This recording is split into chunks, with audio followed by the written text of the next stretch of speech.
America's #1 national television program on Asia. Hello, I'm Yue-Sai Kan. Welcome to Looking East. There are more than 50 ethnic minorities in China. Here in Heilong Jiang, China's northernmost province, the Koreans make up the largest ethnic group. I'm in a village of 4,200 inhabitants, of whom 92% are Koreans.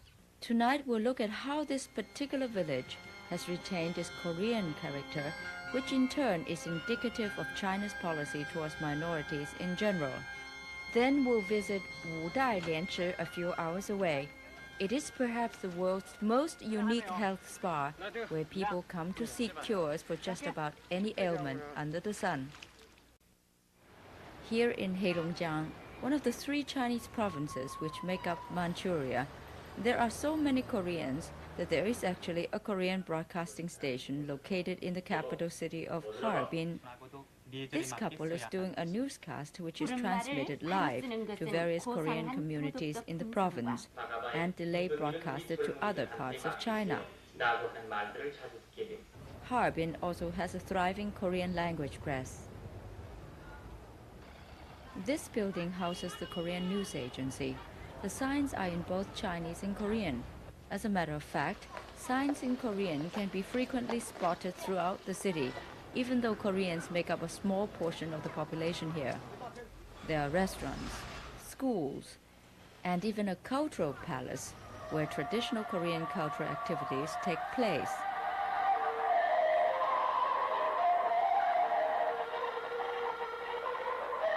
But to really capture the flavor of Korean life in China, you have to go to the countryside.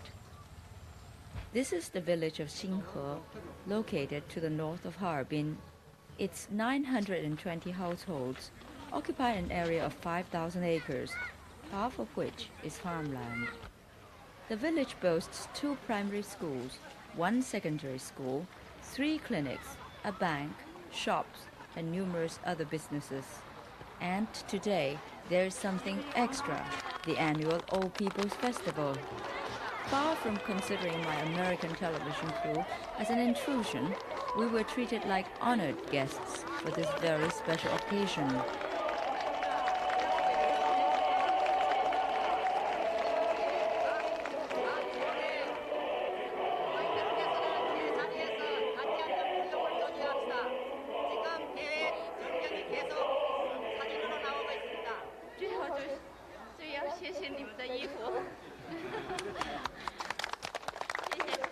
As the name suggests, the Old People's Festival is a day when villagers pay respect to their elders, many of whom were born in Korea and migrated here about a half-century ago to look for a better life.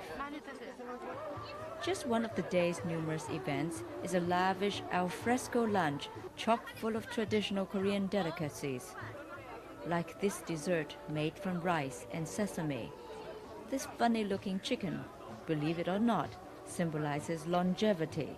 Another favorite is sausage stuffed with rice. And during mealtime, it's the young who serve the old. Even high cadre members of the local Chinese Communist Party came to pay respect. And what do they all do? Enjoy themselves. From morning till night, the village elders, ranging in age from 55 to over 90, participate in fun-filled activities for which they have been in preparation for weeks. Halfway through this race, each participant has to light up a cigarette and smoke it as he runs to the finish line. And the women aren't left out either. In fact, here is one race which seems to be dominated by women. That's what I call using your head.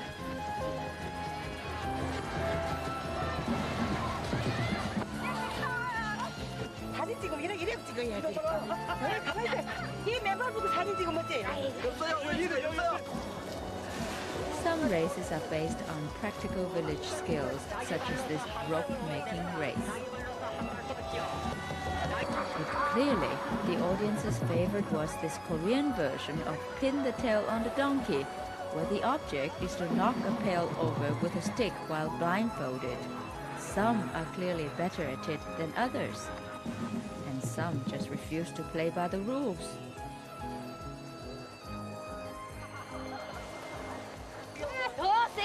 This young woman is the village champion in this Korean sport for the last 2 years. Now this participant is 55 years old. Not bad.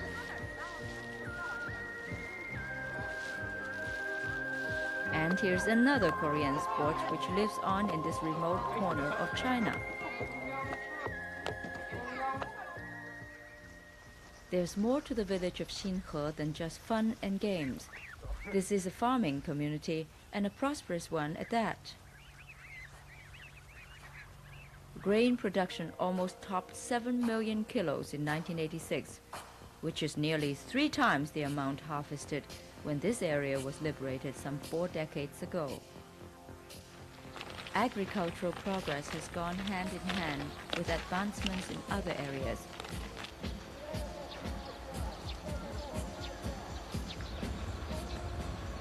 Some 40% of the villagers have moved out of the thatched-roofed huts into these more durable brick structures, which are wired for electricity.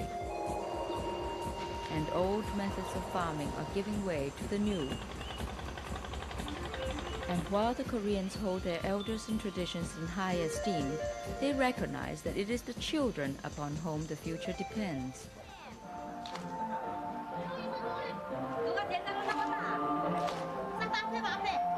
To preserve their cultural heritage, the children of Xinhe and villages like it attend schools where Korean is language of instruction. I asked the governor of Heilong Jiang province about the government's policy towards the ethnic minorities. Minority groups comprise only a small portion of Heilong Jiang's population of over 30 million, but we place great importance in preserving and nurturing their cultural integrity. There are about a dozen ethnic minorities in this province, the largest of which are Koreans and Mongolians. We show them special consideration in many ways, particularly in the field of education. For instance, it is taken into account that their primary language of instruction was in a non-Chinese language when the college entrance exams are given. With this in mind, the admission standards for students from Korean villages are lower than for the student population at large. We also give special financial assistance to minority villages to aid in their development and modernization. Indeed, the Koreans have thrived here. They have maintained their cultural identity because of their unity, their industriousness and respect for education. They are highly admired by their Han brothers, and they have become a model minority in China.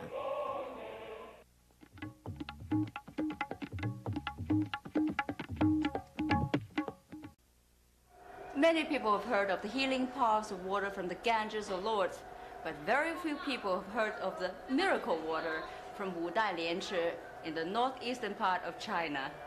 They come as early as 5 in the morning from towns and provinces near and far.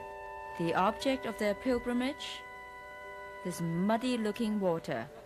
But looks can be deceiving, for this water has legendary healing powers.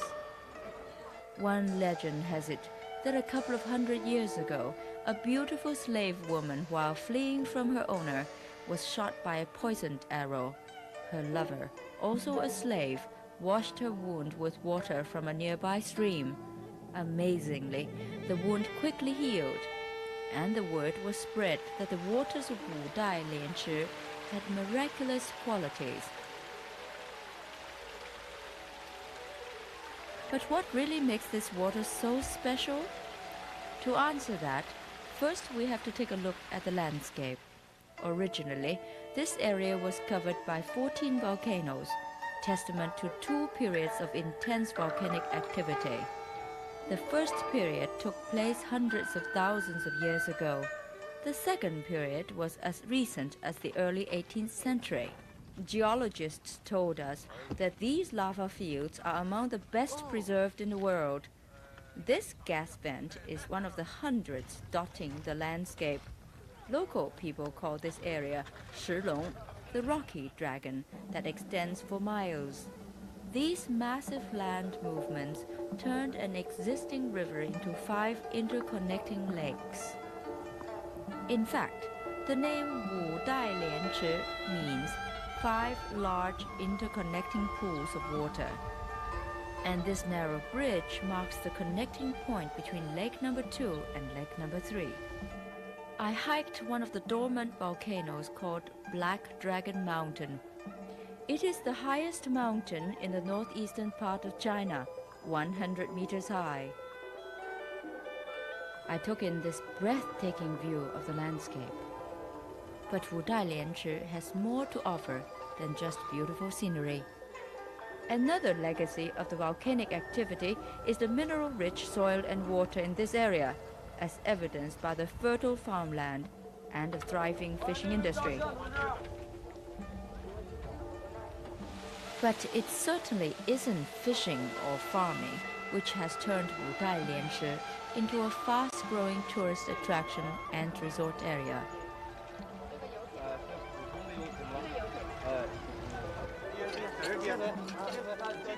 Trace elements embedded in the substratum have over the centuries seeped into the underground streams, resulting in the mineral water, which is the source of Wudai Lianchi's rising popularity. And unlike other Chinese health spas, which are noted for their hot springs, the water here is cold.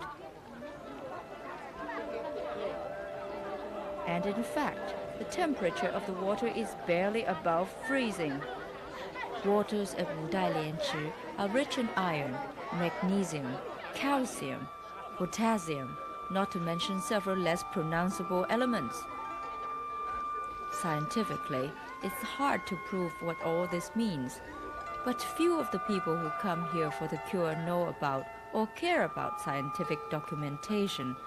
What matters to them is that in an astounding number of cases, it works. Different curative properties have been attributed to Wudai Lianchi's various pools and ponds. This particular pond is designated to treat people with skin diseases.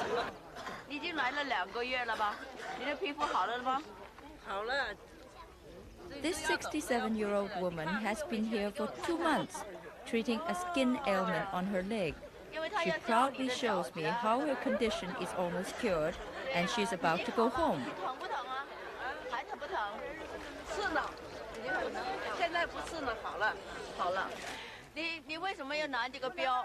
This man is a coal miner who also suffers from a skin disease.